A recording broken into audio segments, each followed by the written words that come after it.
تذكر وقوفك يوم العرض عريانا مستوحشا قلق الأحشاء حيران. وقوفك يوم العرض عريانا مستوحشا قلق الأحشاء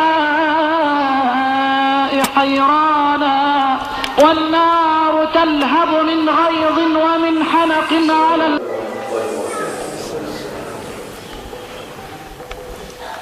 بسم الله والحمد لله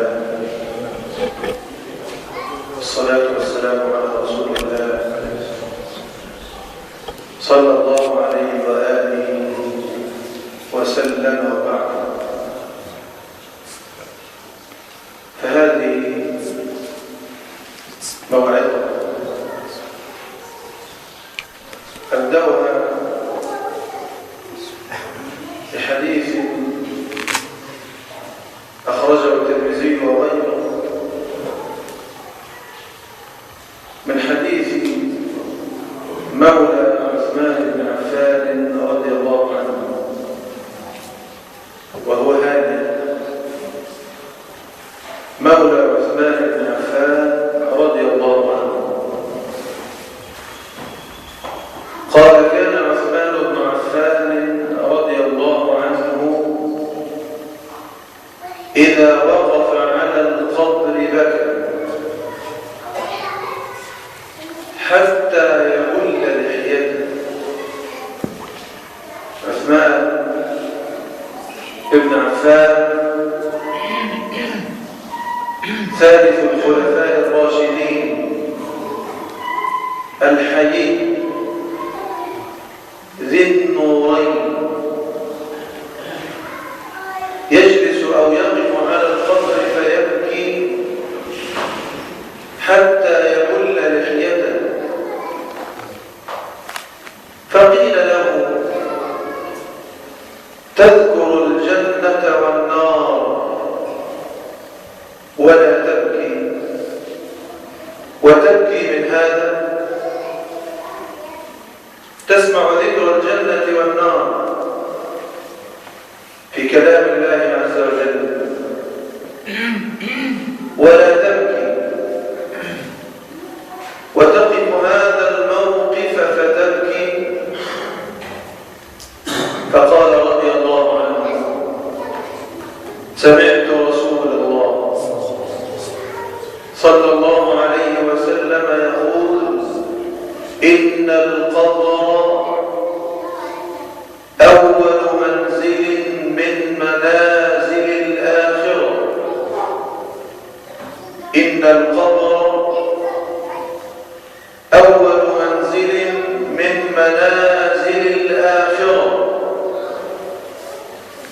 فإن نجا منه العبد فما بعده أيسر، وإن لم ينج منه العبد فما بعده أشد. هذه موعظة في هذا الوقت مع كثرة الخلافات التي حلت في أمتنا. اختلف الوالد مع ولده، كل له رد وكل له وجهة، والبنت مع أمها، خلافات وشحناء وبغضاء. فأحببت أن أنتقل الآن من هذا المكان إلى مكان آخر، ومن هذا المسجد إلى بيت ما ألفناه وما عشنا فيه وما نزلنا به، فهو بيت عجيب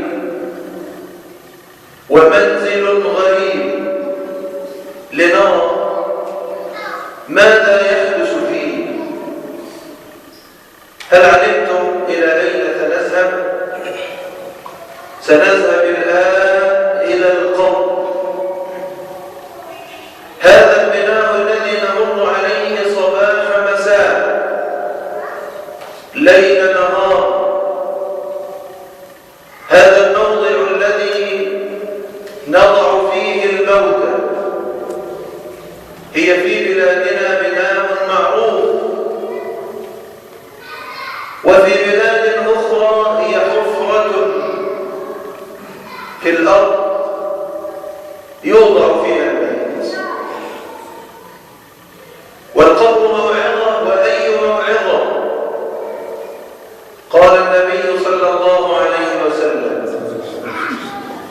كنت نهيتكم عن زيارة القبور فزوروها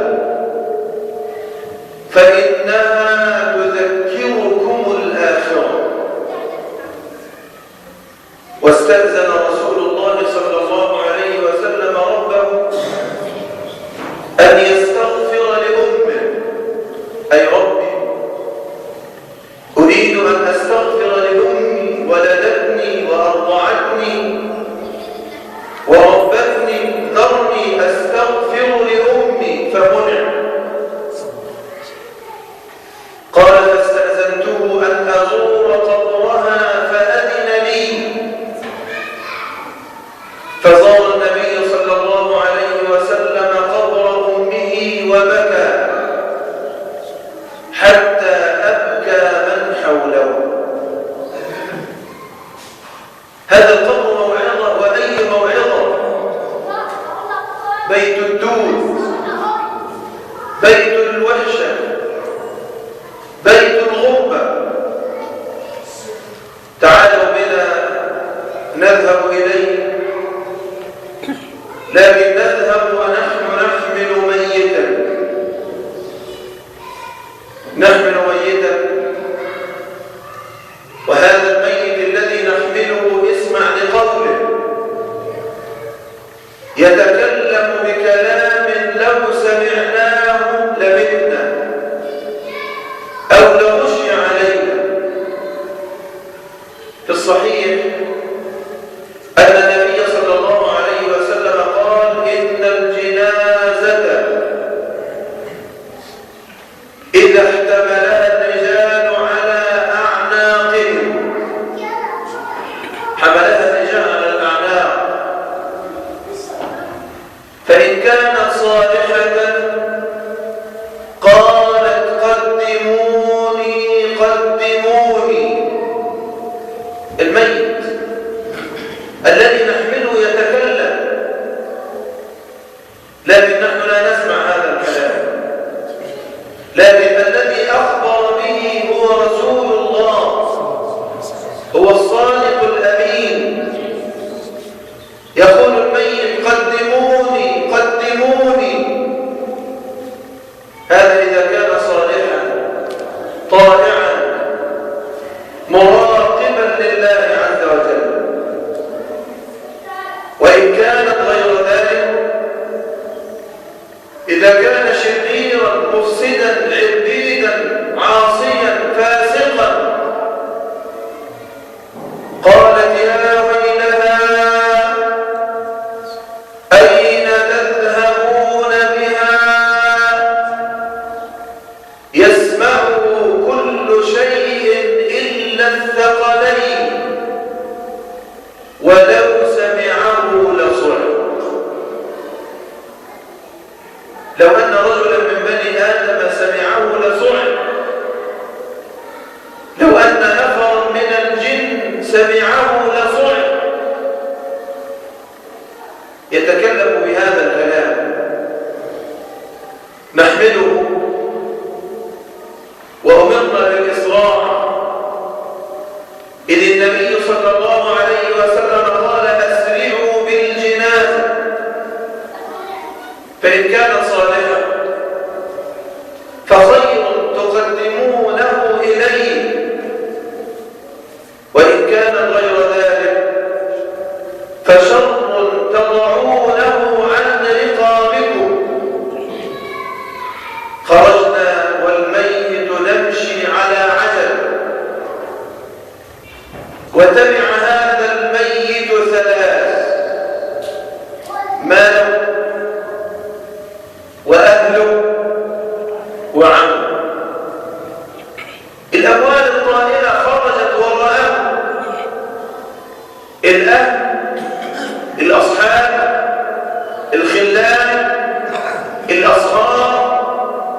الأقارب خرجوا معه تبعوه. يتبع الميت ثلاث: ماله وأهله وعمله. هل يبقى الجميع معه؟ الجواب لا. فيرجع اثنين ويبقى واحد. يرجع المال والأهل ويبقى العمل. المال يرجع، الذهب والفضة، الدراهم والدنانير، الدولارات، الأطيان، العقارات، الكل يرجع ويبقى العمل. هو الذي يبقى معه في القبر. وقفنا على القبر، وأي وقفة لما جلس النبي صلى الله عليه وسلم يوما على القبر وهو في جنازة رجل من الأنصار. قال البراء بن عازب رضي الله عنه: فجلس النبي صلى الله عليه وسلم وجلسنا حوله كأن على رؤوسنا الطير. سكينة وخشوع وتفكر وتدبر، وكأن على رؤوسنا الطير. وقف الحسن البصري يوما على قبر ميت، وبجوار الحسن البصري رجل آخر، فنظر الحسن إلى القبر طويلا وأدام النظر وأطال الموقف، ثم التفت إلى الرجل الذي بجواره وقال له: يا عبد الله، لو أن هذا الميت الذي في القبر خرج الآن ماذا عساه يصنع؟ رأى الفتن والبلايا والمحن التي في القبر، رأى الملكات، رأى ظلمة القبر، رأى غير ذلك. لو عادت إليه الحياة ماذا عساه يصنع؟ فقال الحسن البصري فقال الرجل: يتوب ويرجع إلى الله. فقال الحسن البصري رحمه الله: إن لم يكن هو فكن أنت. إذا يأسنا من رجوع الميت وعودة الحياة إليه فأنت حي. لما لا تشتغل في طاعة الله وتترك الذنوب والمعاصي وتقبل على الله سبحانه؟ أحد الصالحين ذكر أنه جعل في بيته قبر، حفر قبرا في الدار، وكان إذا قسى قلبه نزل فيه وأغلق على نفسه القبر، حتى إذا أظلم المكان قرأ قول الله عز وجل: رب ارجعون لعلي أعمل صالحا فيما ترك. يا رب ردني إلى الحياة لأستدرك، لأتوب، لأرجع إلى الله. ثم يخرج من القبر ويخاطب نفسه: يا نفس، يا نفس، ها أنت قد رجعت فاعملي حسنا، لعلك بعد ذلك تطلبين الرجوع فلن يستجاب لك. يقال لك: كلا إنها كلمة هو قائلها ومن إلى يوم يبعثون. وقفنا على القبر، تعالوا بنا لندخل. يا ترى ماذا بداخله؟ ما الذي فيه؟ هذا أمر غيبي، الذي يعلم ما فيه هو الله. فتح القبر ووضع الميت، ها نحن نسمع من يضجع الميت يوجهه إلى القبلة قائلا بسم الله وعلى ملة رسول الله، وها هو يفك الأربطة، ثم خرج وترك الميت وحده. تعالوا بنا نمكث مع الميت في قبره لنرى ماذا يحدث. أخذ المشيعون في إغلاق القبر،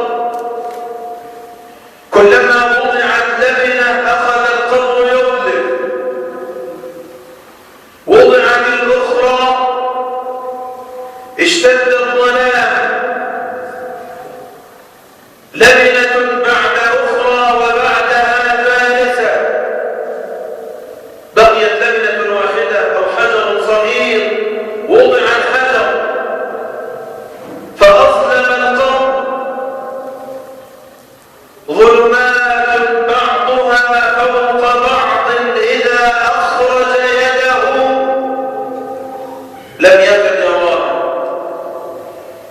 ومن لم يجعل الله له نورا فما له من نور.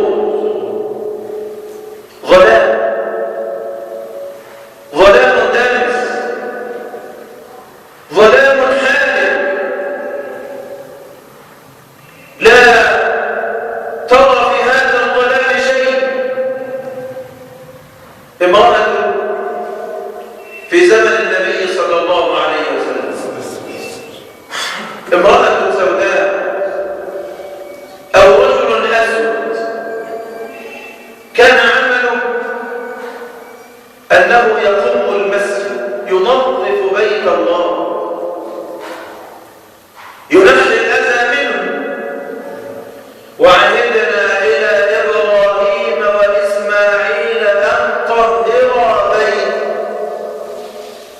هذا عمل المرأة السوداء. وفي ليلة من الليالي جاءها الأجل، ماتت المرأة، فجهزها الناس وصلوا عليها ثم دفنوها. تغيبت عن رسول الله صلى الله عليه وسلم يوما وآخر، بل تغيبت أيام. وكان النبي صلى الله عليه وسلم يتفقد أحوال الناس.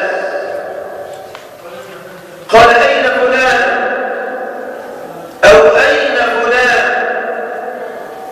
أين المرأة التي كانت تقوم المسجد؟ قالوا ماتت يا رسول الله، ماتت في الليل ودفناها. فقال النبي صلى الله عليه وسلم أفلا آذنتموني؟ أي لم لم تخبرون؟ ثم قال النبي صلى الله عليه وسلم دلوني على قبرها. أين قبر هذه المرأة؟ فدلوه عليها، فصلى النبي صلى الله عليه وسلم عليها صلاة الجنازة. ثم قال النبي صلى الله عليه وسلم، وهذا اللفظ الأخير في صحيح مسلم وفيه نظر، قال النبي صلى الله عليه وسلم إن هذه القبور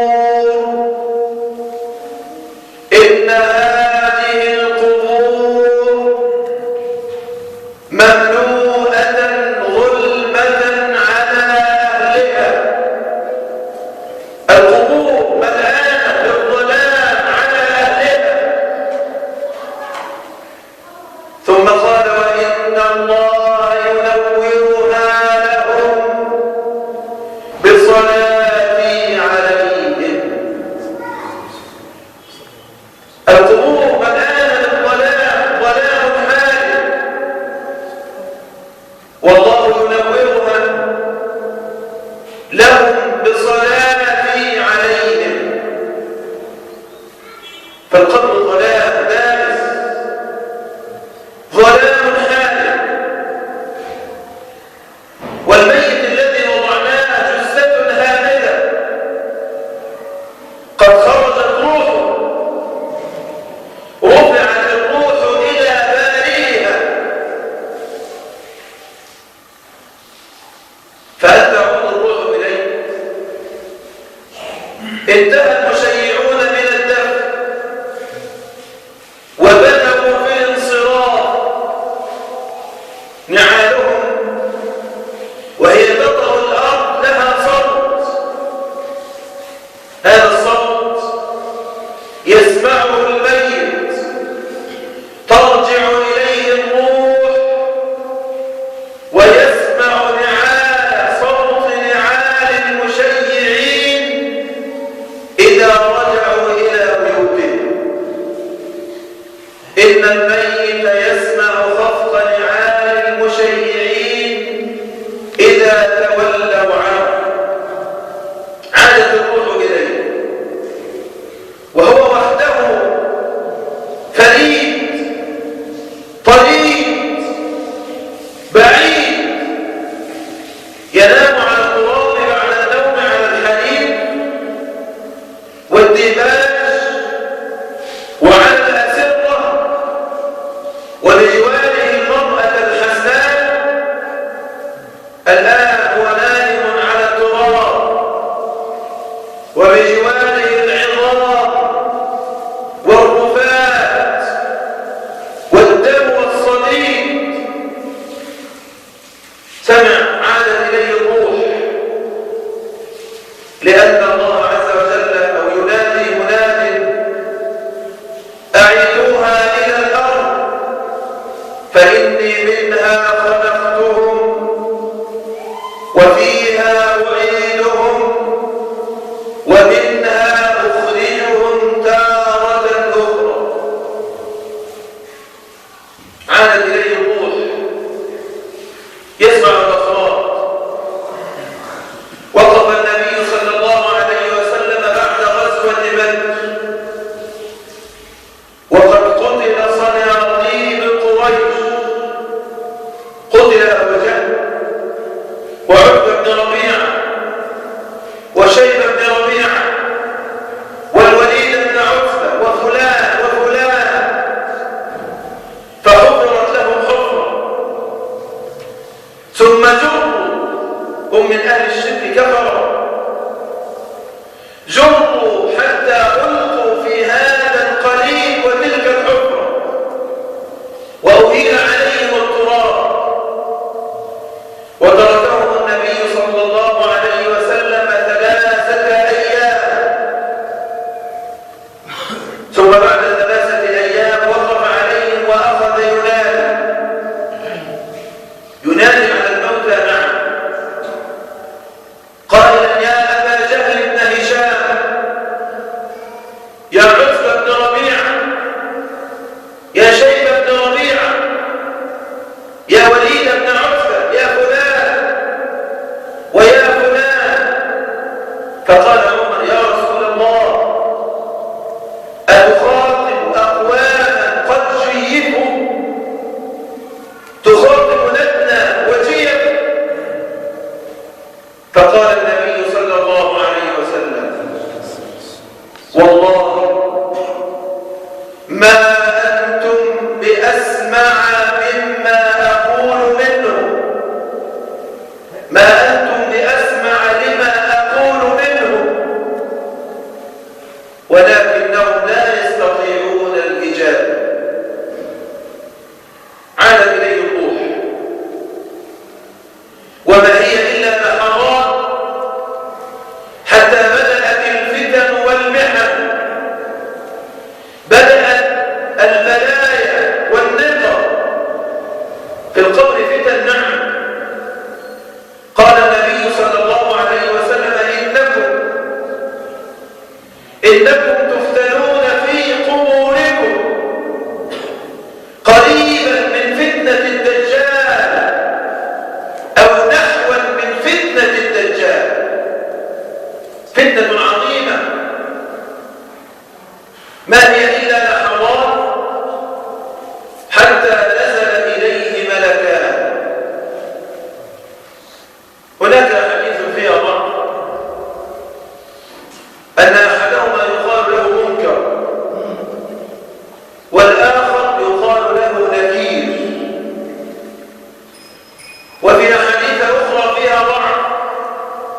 أن أصواتهما كالرعد، أصوات الملكين كالرعد، وأبصارهما كالبرق الخاطف. في أحاديث أخرى وفيها ضعف أنهما يجران أشعارهما، شعر طويل يجر، ويخطان الأرض بأنيابهما. هل رأيت يوما سم كأسد أو فهد أو نمر أو غيره أنياب طويلة لدرجة أنه يخط بهما الأرض؟ ما رأينا هذا.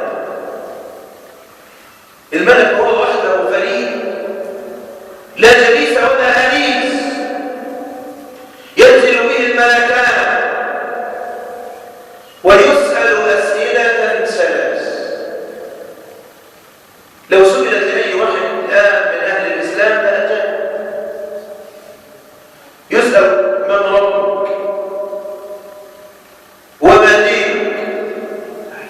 ومن الرجل الذي بعث فيه أو فيكم؟ إجابة سهلة، يقول: ربي الله،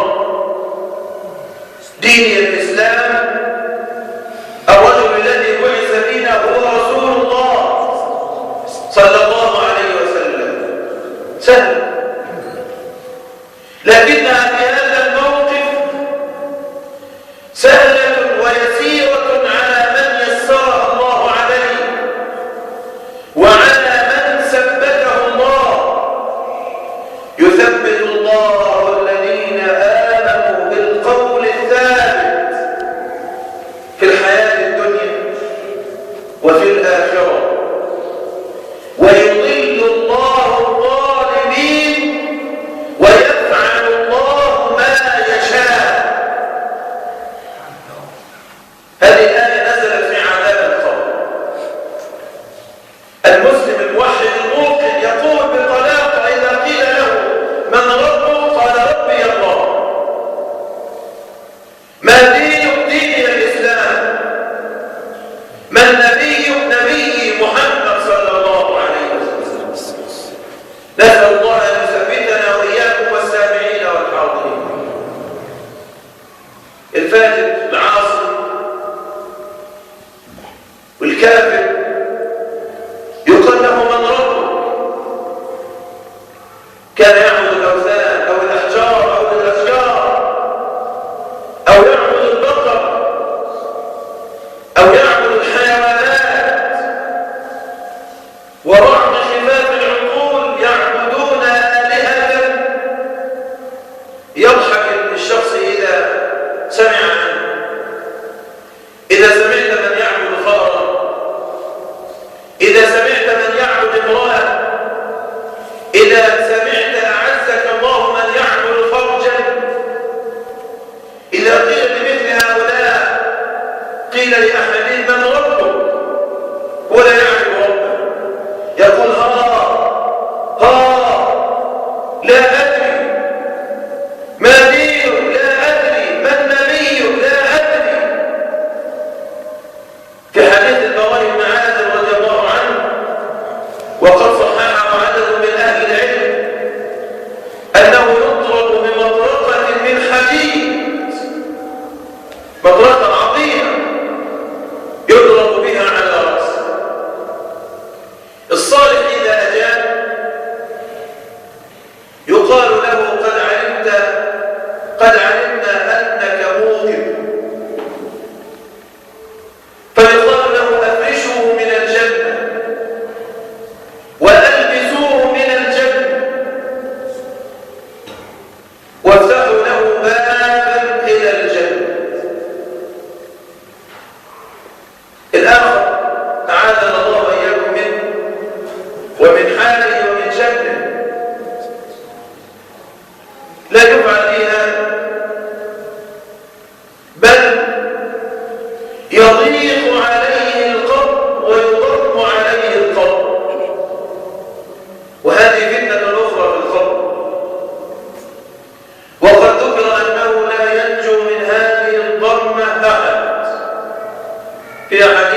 هكذا روي عن النبي صلى الله عليه وسلم. لكن أهل العلم قالوا ضمة القبر على الكافر تكون ضمة يختلف منها الأضلاع. ضلع الذي في اليمين يصير في الشمال، والذي في الشمال يصير إلى اليمين. طيب الصالح يضم، قيل يضم ضمة كما تضم الأم ولدها، ضمة رحمة وشفقة وهنوء على ولدها. قد يقول قائل نحن نفحم على الميت ونفحم القبر أو نفتح القبر بعد سنين، نجد الجثة كما هي. نعم قد يكون قد تساقط اللحم وبقي العظم كما هو، ما رأينا اختلافا للأضلاع ولا تشييما للعظام ولا أثر عذاب، وما رأينا نار ولا جنة في القبر. نقول هذا عالم غيب، عالم غيب. هناك عالم الشهادة الذي نعيشه الآن، والقبر عالم غيب. ولو رأينا ما يحدث فيه لأصبحت شهادة، ما أصبح غيب، ما أصبحت فيه فتنة ومحنة لبني آدم. وكما قال النبي صلى الله عليه وسلم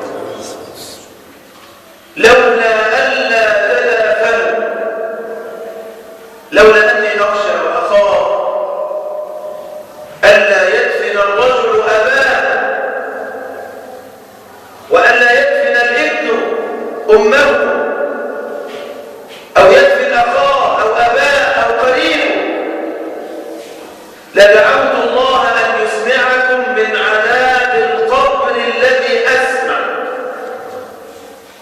فكان النبي صلى الله عليه وسلم يسمع عذاب القبر صلى الله عليه وسلم. هذا الحديث له مطلع وهو في صحيح مسلم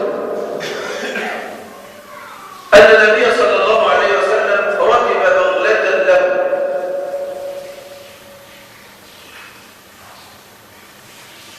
وحوله الصحابة،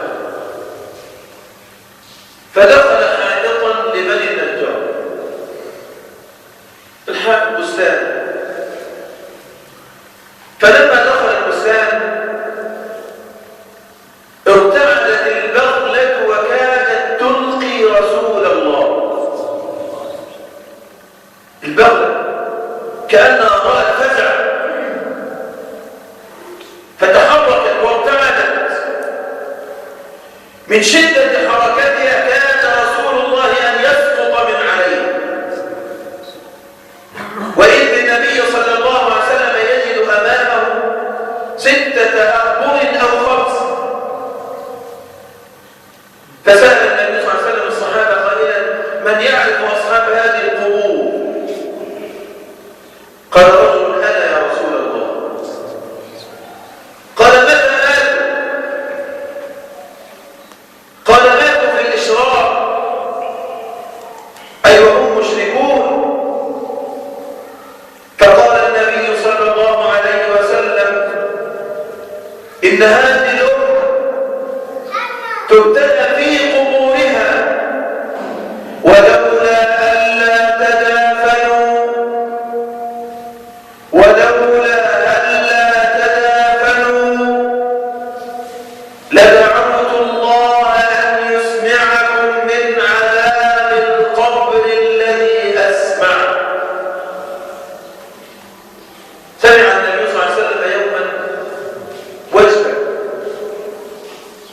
سمع صوتا شديدا،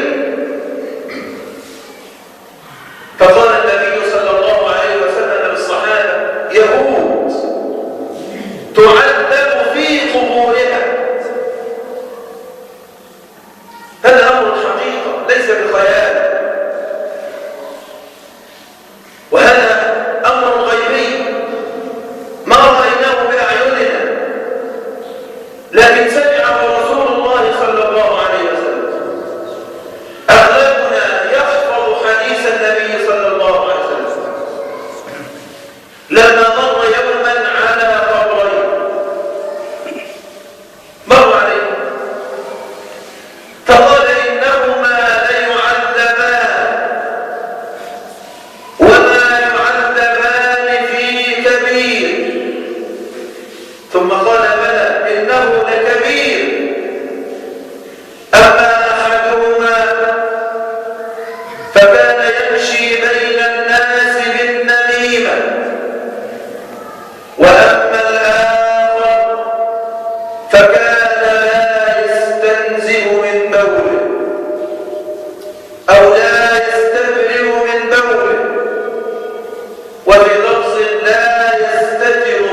أنكذب هذا؟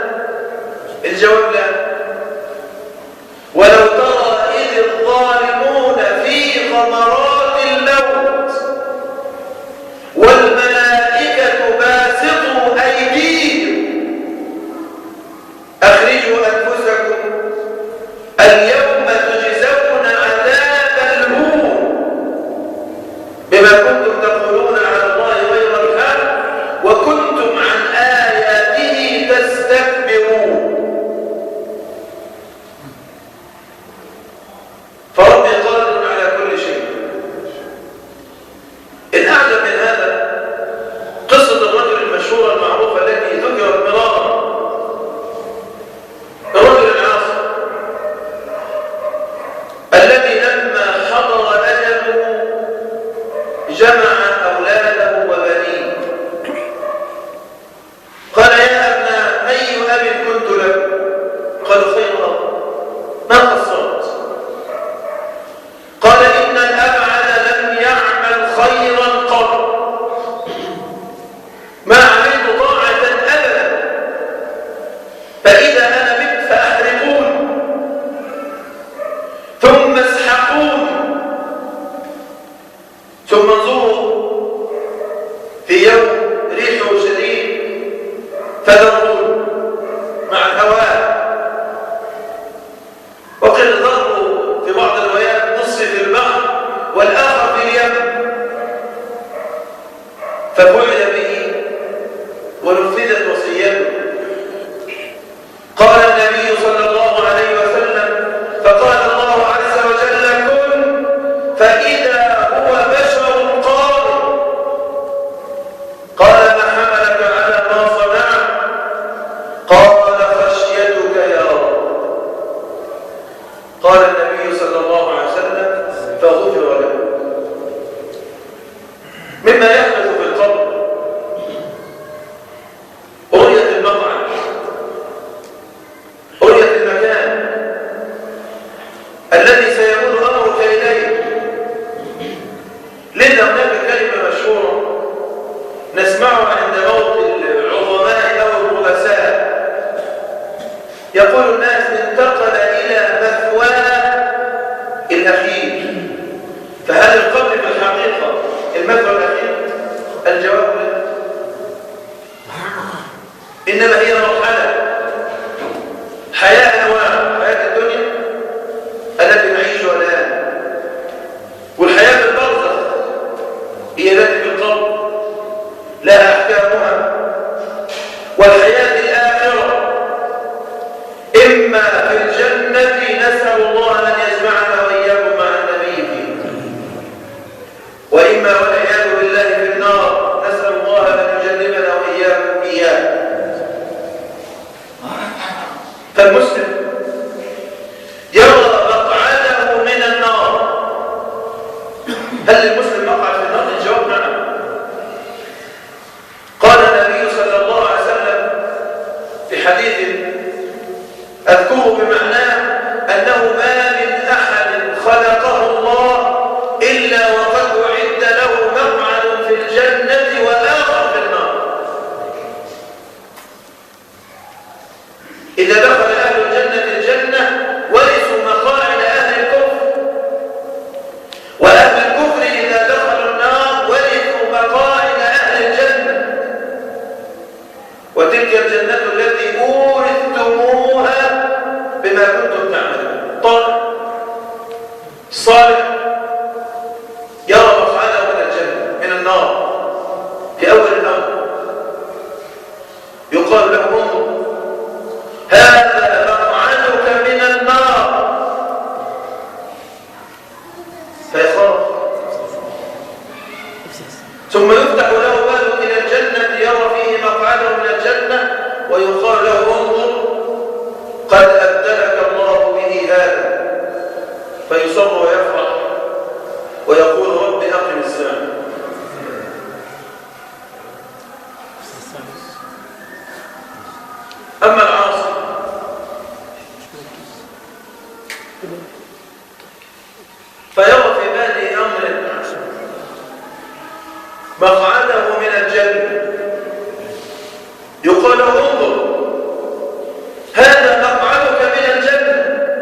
فيصب ويفرح ويستبشر، فيفتح له باب إلى النار ويرى مقعده من النار ويقال له قد أبدلك الله به هذا المقعد من النار. قال الله عز وجل عن آل فرعون: النار يعرضون عليها غدوا وعشيا ويوم تقوم الساعة أدخلوا آل فرعون أشد العذاب.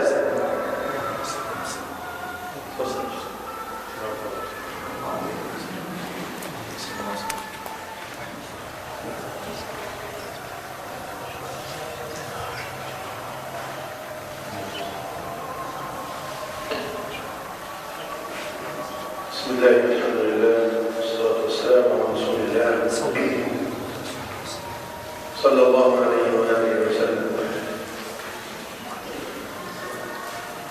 قال الله عز وجل: كل من عليها فان، وقال: كل نفس ذائقة الموت، وقال: وما جعلنا لبشر من قبلك الخلد أفإن مت فهم الخالدون. هذه الدار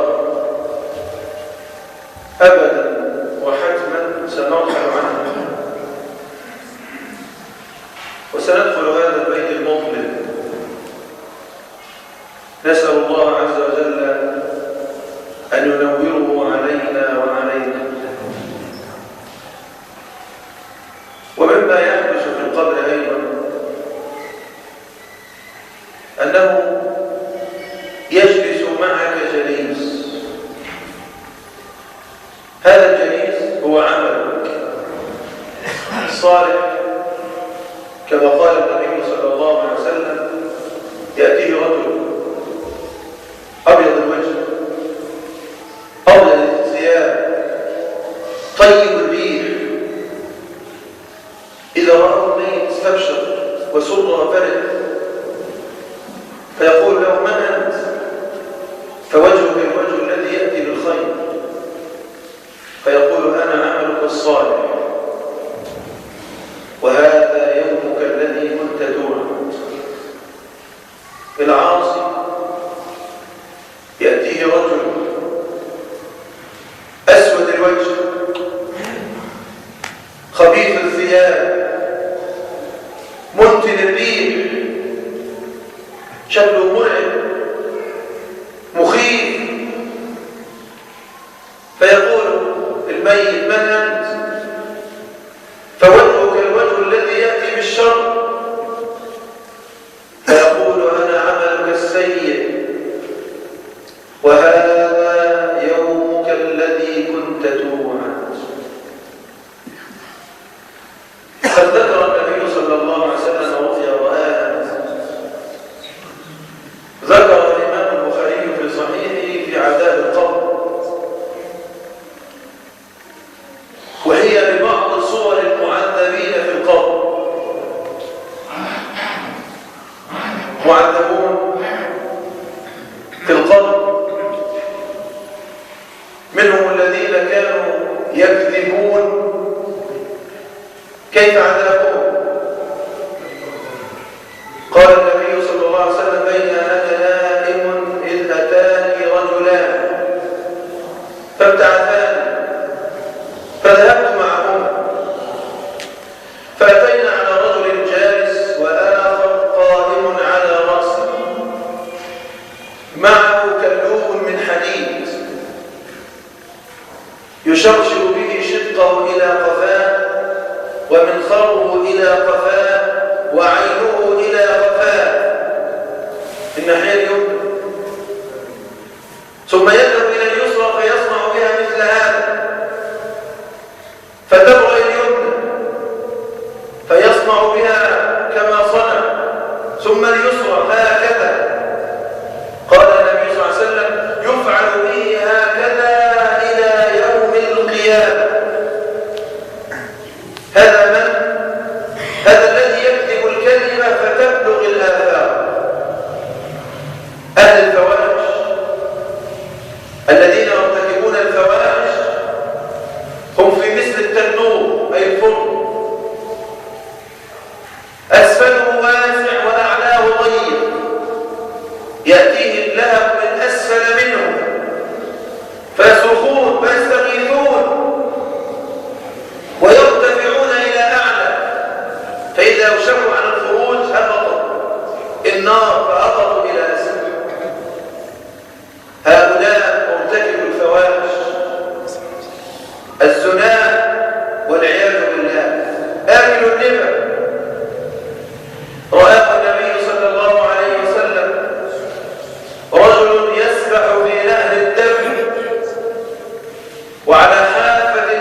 فيفعل به ثانية ثم ثالثة، يفعل فيه هكذا إلى يوم القيامة. حديث طويل ذكره الإمام البخاري رحمه الله في كتاب الجنائز من صحيحه في عذاب القبر. الشاهد أيها الإخوة أننا مقبلون على هذا البيت الغريب الذي ما عرفناه وما سكننا فيه ليلا ولا ساعة، غريب علينا، فيه بلايا ومحن، فلنثبت على طاعة الله حتى يثبتنا الله عز وجل.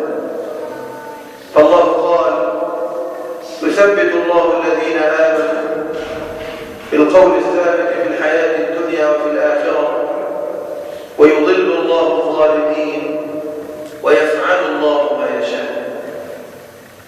هذه كانت كلمات خفيفة في هذا الباب، وإلا فهو باب واسع والكلام فيه يطول، لا يكتفي فيه أو لا يكتفى فيه بمحاضرة أو بخطبة، بل يحتاج إلى سلسلة من الخطب والمحاضرات والدروس، ففيه موعظة وفيه عبرة وفيه عظة. فإذا كان عند أحد من إخواني سؤال في هذا الصدد فليطرحه، أو سؤال في باب الطهارة الذي سيعقد فيه اختبار بعد صلاة العشاء. أحد عنده سؤال يا إخوان؟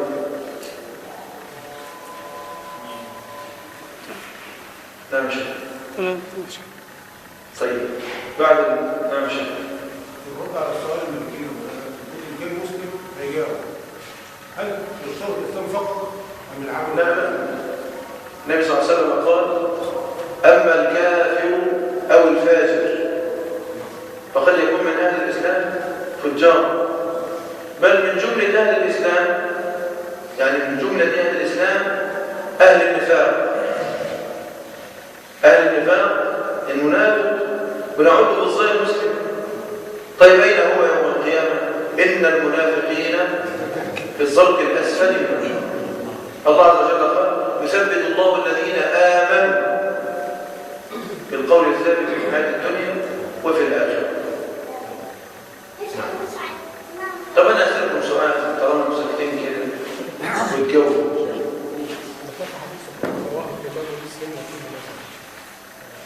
أي على هذا اللفظ ليس كل الحديث.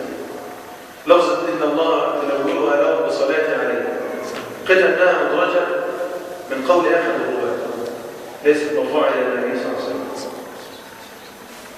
أسأل سؤال، خلوا الأسئلة في الامتحان.